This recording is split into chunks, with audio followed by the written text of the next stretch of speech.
No aniversário da minha mãe, o filho do meu irmão jogou o desenho do meu filho no fogo e gritou: "Ninguém quer essa arte horrível dele mesmo."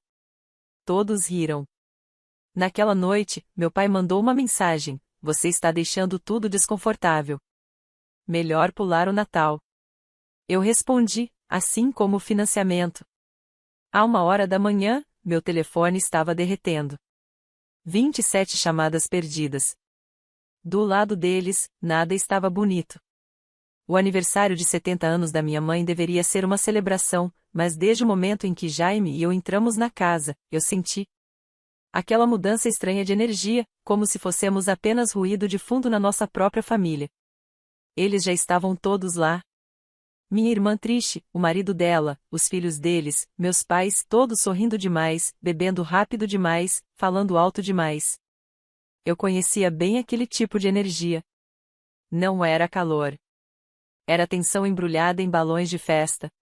Jaime tinha levado um desenho no qual ele trabalhou por dias.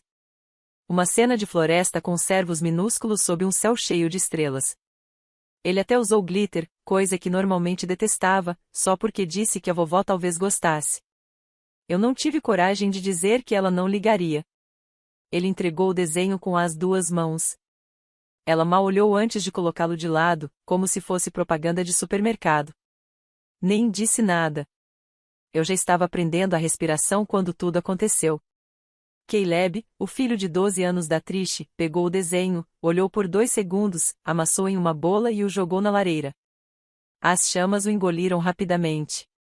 Então ele gritou alto o suficiente para que todos ouvissem: "Ninguém quer essa arte horrível dele mesmo."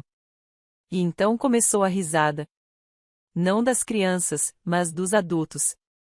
Minha mãe, que deveria ser a razão de estarmos todos ali, foi a primeira a rir. Trish enxugava lágrimas dos olhos como se fosse a melhor piada que já tinha ouvido. Até meu pai deu uma risadinha. Ninguém disse uma palavra para Caleb. Jaime ficou parado ali. Acho que, no começo, ele pensou que fazia parte da festa. Depois olhou para mim e entendeu. Eu não disse nada. Peguei nossos casacos, disse para ele calçar os sapatos e saímos. Sem drama, apenas fomos embora. Mais tarde naquela noite, por volta das 21h30, enquanto Jaime escovava os dentes, meu telefone vibrou. Era meu pai. "Você está deixando tudo desconfortável. Melhor pular o Natal." Olhei a mensagem por um segundo e respondi: "Assim como o financiamento." Eu estava falando sério. Nos últimos anos, eu vinha enviando discretamente $3.000 para meus pais todo dezembro. Começou quando meu negócio decolou e eles mencionaram que estavam tendo dificuldade para arcar com o Natal. Eu nunca fiz alarde. Era família. Mas desta vez, entrei na conta conjunta que usávamos e fechei a. À 1 hora da manhã, meu telefone parecia uma zona de guerra. 27 chamadas perdidas, mensagens da minha mãe, da minha irmã, até do meu pai. Tudo, desde como pôde, até ele é só uma criança e você está exagerando. Eu não respondi, mas eles não tinham terminado. Na manhã seguinte, eu estava na cozinha fazendo panquecas quando ouvi a porta da frente abrir. Nem tinha percebido que esqueci de trancá-la. Meus pais entraram sem avisar. Triste logo atrás. E o Du. Eles não tinham vindo para se desculpar. Vieram para discutir. Minha mãe começou a falar sobre como estava decepcionada. Meu pai comentou que dinheiro não deveria vir com condições. Trish disse que eu estava ensinando Jaime a ser fraco. Eu disse para saírem. Ignoraram-me.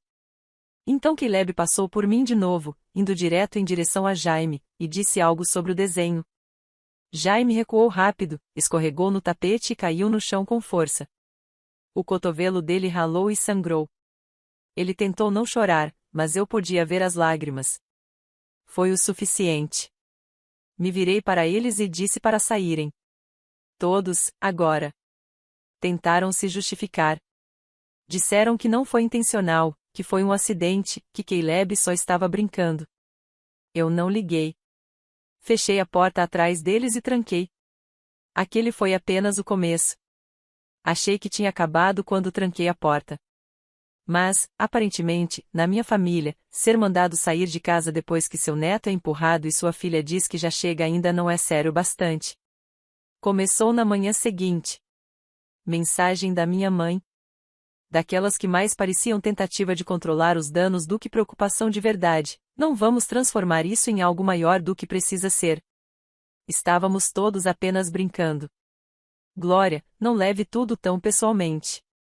E então veio a verdadeira provocação: Jaime precisa endurecer. A vida nem sempre é boa. Nenhuma palavra sobre o que Caleb fez. Nenhuma palavra sobre o desenho. Nada sobre Jaime se machucando. Raiva. Desculpas. Desvio de responsabilidade. Os sentimentos de um menino pequenos esmagados pelo peso de uma festa de aniversário e de uma viagem que eles presumiam que eu ainda pagaria. Ao meio-dia, Trish entrou na onda. As mensagens dela eram ataques diretos: você está sendo dramática de novo. Vai arruinar o Natal por causa de um pedaço de papel. A mãe está de coração partido. O pai está doente por causa disso. E seu pequeno prodígio da arte vai sobreviver. Essa última quase me fez jogar o telefone fora. Eu não respondi. Não porque eu não tivesse algo a dizer, mas porque já não havia mais nada naquela conta. A conjunta que eu usava para enviar $3.000 todo dezembro estava vazia. Eu a fechei na noite em que o desenho do Jaime virou cinzas na lareira dos meus pais. Eles não acreditavam que eu faria isso. Agora acreditavam. À noite, meu telefone não parava de apitar. Chamadas perdidas da minha mãe, do meu pai, 2 do marido da Trish e um número aleatório que eu não reconhecia. Deixei todas caírem na caixa postal. Eu estava sentado com Jaime, ajudando a organizar seus materiais de arte, quando a primeira mensagem de voz chegou. Era do meu pai. A voz dele estava tensa, controlada, como se ele tentasse não soar tão desesperado quanto claramente estava. Ele disse que tinha ouvido que a conta havia sido fechada e queria ter certeza de que não era permanente. Falou que já tinham pago a viagem de Natal, que não era reembolsável. As crianças estavam animadas. Tinham comprado equipamento de esqui. O resort já estava cobrando multas por atraso. E então veio a frase silenciosa no final: contávamos com você este ano. Eu não respondi. Eles contavam comigo. Essa foi a parte que ficou. Não desculpe. Não erramos. Apenas esperávamos que você continuasse pagando mesmo se tratássemos seu filho como lixo. Naquela noite, eles voltaram. Meus pais. Desta vez, bateram a porta. Jaime estava no andar de cima desenhando. Então, abri a porta apenas o suficiente para vê-los ali, de casacos, parecendo ter envelhecido 10 anos em 2 dias.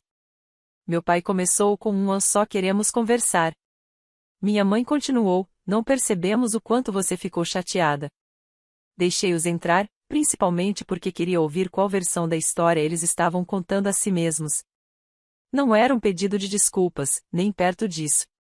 Disseram que lamentavam se eu me sentia magoada, que talvez a brincadeira tivesse passado dos limites, mas tudo dito com aquele tom de vamos apenas deixar isso para trás e voltar ao que era antes. Como se estivessem ali só para amenizar a situação o suficiente para ainda irem na viagem de Natal. Então veio a pergunta: você poderia nos ajudar só mais uma vez? Perguntei de forma direta se eles tinham falado com Caleb, se alguém tinha explicado para ele que o que ele fez estava errado. Eles se entreolharam. Minha mãe disse que não queriam transformar isso em um grande problema. Ele só estava sendo uma criança. Ela chegou a dizer que não queriam fazê-lo se sentir culpado por algo bobo. Era isso. Eu não levantei a voz. Não expliquei nada. Abri a porta e disse que eles tinham 5 segundos para sair. E saíram. Naquela noite, sentei ao lado de Jaime enquanto ele esboçava outra versão do desenho que tinha virado cinzas. Desta vez, não havia estrelas, apenas árvores. Um menino sozinho, parado na beira delas. Ninguém mais à vista. Ele não falou muito, mas não precisava. Eu sabia naquele instante que eles não tinham apenas perdido dinheiro. Estavam prestes a perder algo muito mais permanente. E a pior parte era que eles nem faziam ideia de que isso já havia começado. A viagem de esqui estava cancelada. Isso se tornou oficial alguns dias antes do Natal, embora ninguém tenha dito na minha cara. Descobri pelo story da Trish no Instagram, uma foto do triste centro de mesa da sala de jantar, com a legenda, Plano B de Natal, obrigada por nada. Era mesquinho, previsível, mas estranhamente satisfatório. Jaime e eu passamos aquela semana imersos em nosso próprio mundo. Assamos biscoitos, penduramos flocos de neve de papel pela casa, até fizemos enfeites artesanais de massa de sal. Nada de glitter desta vez. Jaime não quis nenhum. Disse que lembrava o desenho. Eu não insisti. Não estávamos fingindo que tudo estava bem, mas havia paz, silêncio. Pela primeira vez, era só sobre nós, sem controlar danos ou andar na ponta dos pés por causa do humor de outra pessoa. Na véspera de Natal, minha mãe ligou. O tom dela estava alegre, como se nada tivesse acontecido. Eles fariam o jantar em casa, apenas um pequeno encontro, meus pais, Trish e a família dela, alguns vizinhos. Ela disse que Jaime deveria ir ver os primos abrirem os presentes. Disse que talvez fosse hora de deixar a tensão de lado e colocar tudo no passado. No começo, não disse sim. Falei que pensaria sobre isso. Queria proteger Jaime. Eu não confiava neles, mas ele ouviu a ligação e perguntou se podíamos ir. Disse que sentia falta da vovó. Disse que talvez todos fossem mais gentis desta vez. Eu cedi. Chegamos por volta das 18 horas. A casa estava decorada como sempre, luzes exageradas, renas de cerâmica na varanda, Bing Crosby tocando em uma caixa de som Bluetooth perto da porta. Minha mãe abriu a porta como se fôssemos convidados a muito perdidos, sorrindo demais. Abraçou Jaime e disse o quanto estava feliz. Entramos. Nada parecia diferente. Trish estava na cozinha dando ordens, o marido dela bebendo alguma coisa marrom e forte, e Caleb no sofá com o telefone e os fones de ouvido. Ele nem levantou o olhar quando Jaime entrou. Sentamos para o jantar por volta das 19 horas. No começo, silêncio. Todos fingindo ser civilizados. Jaime se sentou ao meu lado, mexendo o purê de batatas no prato. Minha mãe trouxe a louça fina. Lembro de pensar, engraçado como eles só tiram as coisas bonitas quando querem parecer pessoas boas. No meio do jantar, meu pai fez um pequeno discurso. Falou sobre como estava orgulhoso da família, sobre a importância do perdão. Todos acenaram como se estivéssemos em um comercial. Então veio o momento que nunca esquecerei. Trish se inclinou sobre a mesa, sorrindo um pouco largo demais, e disse: "Vamos torcer para que ninguém faça birra por causa de papel desta vez." Silêncio, e depois risadas, primeiro baixas, depois mais altas. Minha mãe riu. O marido dela deu aquele risinho contido que sempre dá quando não sabe se algo é engraçado, mas não quer ficar de fora. Até meu pai sorriu. Olhei para Jaime. Ele não estava confuso desta vez. Entendeu exatamente o que ela quis dizer. Olhou para o prato. Levantei-me, peguei o prato de porcelana à minha frente, um dos preciosos antigos da minha mãe, daqueles que ela sempre se gabava, e deixei cair. Ele se estilhaçou no chão de madeira. A sala ficou em completo silêncio. Eu não levantei a voz. Não disse uma palavra. Apenas alcancei a mão de Jaime e saímos. Nem pegamos os casacos. Não nos despedimos. Entramos no carro e seguimos viagem. Jaime ficou em silêncio por um tempo. Depois, perguntou baixinho se eu estava com raiva dele, se ele tinha feito algo errado. Eu disse que não, que estava orgulhosa dele, que nada daquilo era culpa dele. Chegamos em casa e nos encolhemos no sofá, com as luzes da árvore ainda piscando, o ar perfumado de canela e farinha. Fiz chocolate quente para nós e deixei que ele adormecesse assistindo a um filme. Eu estava começando a pegar no sono também quando alguém bateu a porta. Não esperava ninguém. Então vi as luzes piscando através da janela. Uma viatura da polícia estacionada em frente à minha casa. Abri a porta. O policial perguntou se estava tudo bem. Disse que haviam recebido uma denúncia sobre uma disputa familiar, destruição de propriedade. Que alguém relatou que eu teria quebrado coisas com raiva e saído de uma reunião de família. Eu expliquei exatamente o que tinha acontecido. Que eu havia quebrado apenas um prato, da minha própria mãe, em uma casa onde meu filho havia sido novamente ridicularizado. Que saímos silenciosamente. Que nada e ninguém tinha sido danificado além do reparável, talvez apenas o resto de decência que minha família ainda tinha. O policial ficou constrangido. Disse que entendia e foi embora em minutos. Foi aí que percebi. Eles não tinham chamado a polícia por medo. Não tinham medo de mim. Eles estavam tentando fazer um ponto, tentar me punir por defender Jaime, por me afastar e cortar o financiamento deles. Eles não queriam paz. Queriam controle. Mas não iriam conseguir. Desta vez, eles perderam. Só ainda não tinham percebido. Depois que os policiais saíram, fiquei parada olhando para a porta por um tempo. Estava nevando de novo, aquele tipo de floco lento e pesado que faz tudo parecer mais silencioso do que realmente é. Jaime já tinha subido, enrolado sob as cobertas com a pequena lanterna que eu tinha colocado na sua meia. Ele não perguntou sobre a polícia. Não precisava. Ele apenas sabia. Sabia que tudo aquilo, o jantar, a zombaria, o prato quebrado, as luzes piscando do lado de fora de casa, fazia parte de algo mais profundo, e que finalmente havia acabado. Ou pelo menos eu pensava. Esperei silêncio, talvez uma distância fria, mas, em vez disso, eles intensificaram. Na manhã seguinte, Trish me deixou uma mensagem de voz de 5 minutos.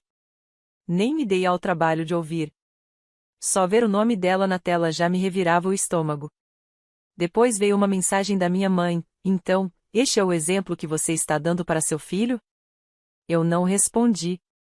Apenas sentei no chão, ao lado do sofá, observando a neve se acumular do lado de fora da janela. Havia algo quase risível naquela mensagem. O exemplo que eu estava dando, como se Jaime não tivesse visto o primo destruir sua obra de arte, ser aplaudido por isso e receber um filhote 3 dias depois. E sim, isso aconteceu. 3 dias após o Natal, minha mãe enviou uma foto para o nosso antigo grupo de família no WhatsApp. Caleb segurando um filhote, sorrindo como o príncipe da casa, com um laço dourado no pescoço. A legenda dizia: no fim, o Papai Noel apareceu. Eles sabiam exatamente o que estavam fazendo. Aquela foto não era para compartilhar alegria. Era uma isca. Uma mensagem: estamos bem. Ele está bem. Você é o problema. Eu não aceitei. Saí do grupo e deletei o número. Isso deveria ter sido o fim, mas não foi. No dia de Ano Novo, encontrei algo na minha caixa de correio. Não era um cartão, nem um presente. Apenas uma única folha de papel pautado, dobrada 2 vezes. Sem envelope, apenas jogada lá como um pensamento de última hora. Eu não precisava abrir para saber de quem era a caligrafia. Era do meu pai. Fiquei em pé na pia, café em uma mão, lendo: eu te criei melhor do que isso. Você envergonhou esta família por tempo demais. Você não é bem-vinda nesta casa até se desculpar e consertar as coisas. Era tudo o que dizia. Nada de feliz ano novo. Nenhuma menção ao Jaime. Apenas culpa, controle e silêncio onde o amor deveria estar. Joguei no lixo. Depois tirei, rasguei em pedaços e joguei de novo. Mas não fui eu quem encontrou primeiro. Foi Jaime. Eu nem sabia até vê-lo mais tarde naquela tarde, sentado no degrau mais baixo da escada, segurando a carta no colo. Ele não parecia triste, apenas cansado. Parecia alguém que entende demais cedo demais. Ele não me perguntou o que aquilo significava. Perguntou outra coisa. Perguntou: então, não somos mais da família deles? Eu não sabia como responder de imediato. Apenas sentei ao lado dele e disse a única coisa que eu sabia que era verdade: sempre seremos família um do outro. É isso que importa agora. Naquela noite, fiz uma pequena mala para nós dois. Não contei ao Jaime para onde estávamos indo. Apenas carreguei o carro, deixei nossos celulares na gaveta da cozinha e seguimos para o norte. Cerca de 2 horas de viagem, há uma cabana pequena para alugar que eu costumava ir antes de ter o Jaime. Nada de luxos, sem TV, sem Wi-Fi, apenas árvores, um fogão a lenha e silêncio completo. Ficamos 2 noites. Na primeira manhã, Jaime saiu para a varanda e apenas ficou lá, olhando para a neve. Disse que parecia um planeta diferente. Eu observei de dentro da cabana enquanto ele se sentava nos degraus e começava a desenhar, apenas esboçando as árvores, o lago congelado ao longe, a tinta vermelha descascada no corrimão. Na segunda noite, depois do jantar, ele me entregou algo dobrado ao meio, um desenho. Era nós dois dentro da cabana, sentados perto da lareira. Cada detalhe estava perfeito. O pequeno cobertor que eu tinha jogado sobre a cadeira, as canecas de cacau no peitoril da janela, o pequeno pinheiro que encontramos atrás da cabana e colocamos em um vaso. No canto inferior, ele havia escrito uma frase em letras grandes e quadradas: "É assim que a família se sente." Eu não chorei.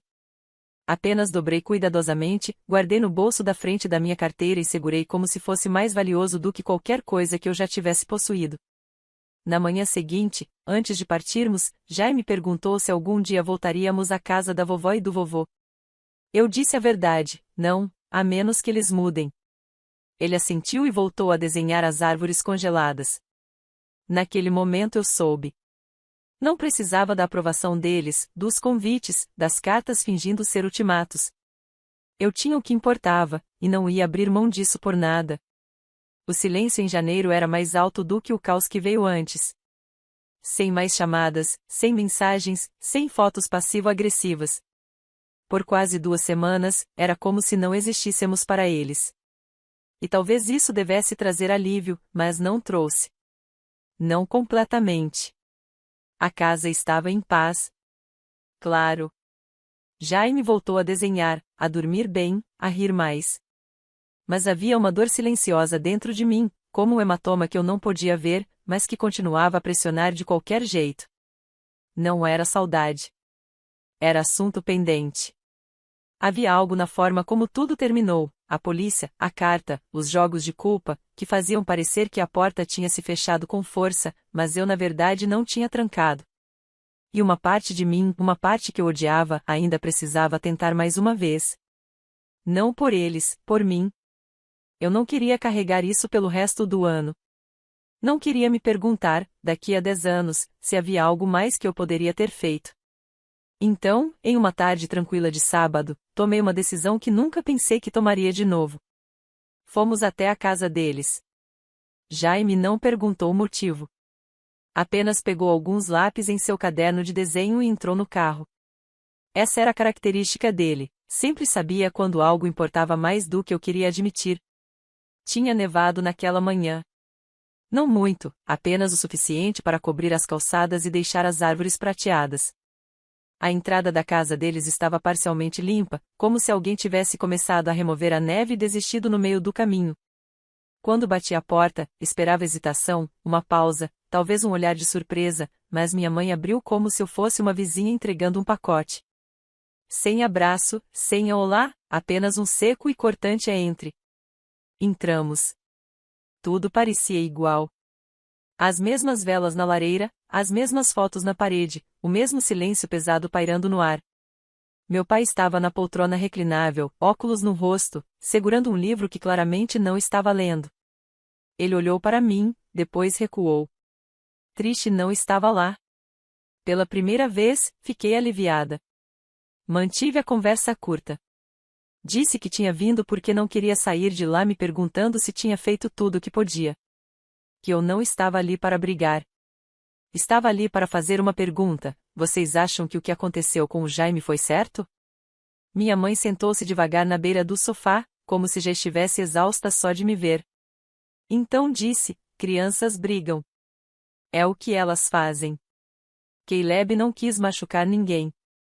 Você só fez uma cena. Depois olhou para Jaime, sentado ao meu lado com o caderno de desenho aberto no colo, e acrescentou: sempre amamos o Jaime. Quem está afastando ele é você. Olhei para meu pai. Ele não disse uma palavra, apenas continuava fingindo ler. Então tentei de novo. Expliquei que não era sobre o dinheiro. Nem sobre o prato ou mesmo o desenho. Era sobre um padrão. Um padrão longo e exaustivo de descaso, de ignorar, de culpar. E desta vez estava direcionado ao Jaime, algo que cruzou uma linha que eu não podia deixar passar. Minha mãe revirou os olhos e disse: você sempre foi sensível, Glória. Você exagera. sempre exagerou. E foi isso. Esse foi o momento. Aquela única frase foi tudo o que eu precisava ouvir para saber que nunca tinha sido sobre o Jaime. Nunca foi. Essa sempre foi a história. Eu exagero. Eu causo problemas. Eu deixo tudo desconfortável. Eu transformo a paz em tensão. É nisso que eles acreditavam. No que queriam acreditar, porque assim nunca precisariam mudar. Levantei-me, disse a Jaime para pegar suas coisas e, ao me virar para sair, meu pai finalmente falou. Baixo, seco, é isso que acontece quando você cria um menino sem um homem de verdade na casa. Congelei por meio segundo. Achei que tinha ouvido errado, mas Jaime ouviu também. Sentiu ficar imóvel ao meu lado. Não respondi. Apenas olhei nos olhos dele tempo suficiente para que ele desviasse o olhar. Então saímos. Sem bater a porta, sem última provocação, apenas silêncio. No carro, Jaime não disse nada durante a maior parte do trajeto. Eu continuava olhando para ele, esperando, preocupada.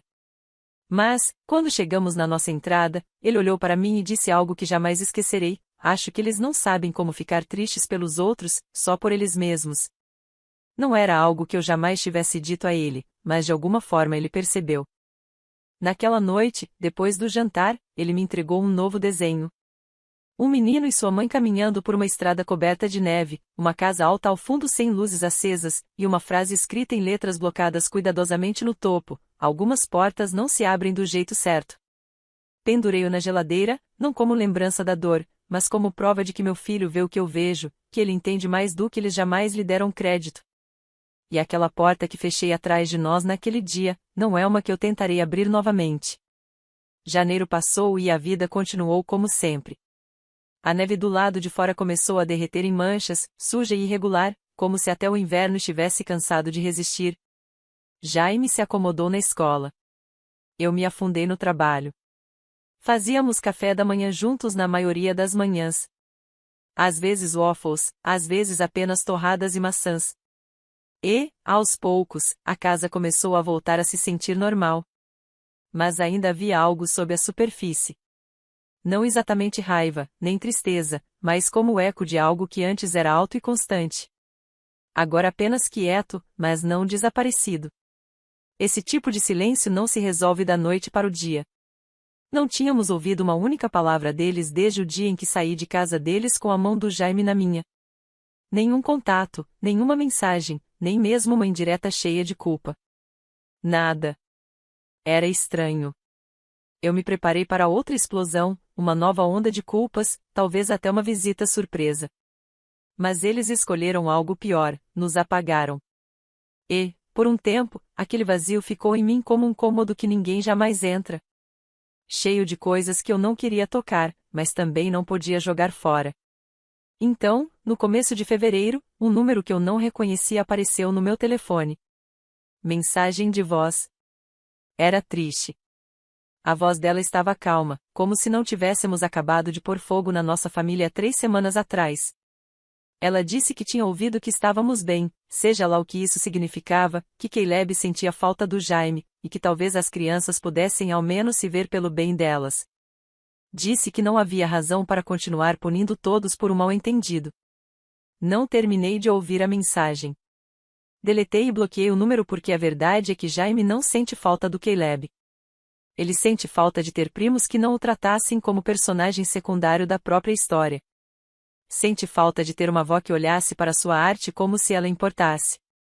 Sente falta da versão de família que eu lhe disse que tínhamos.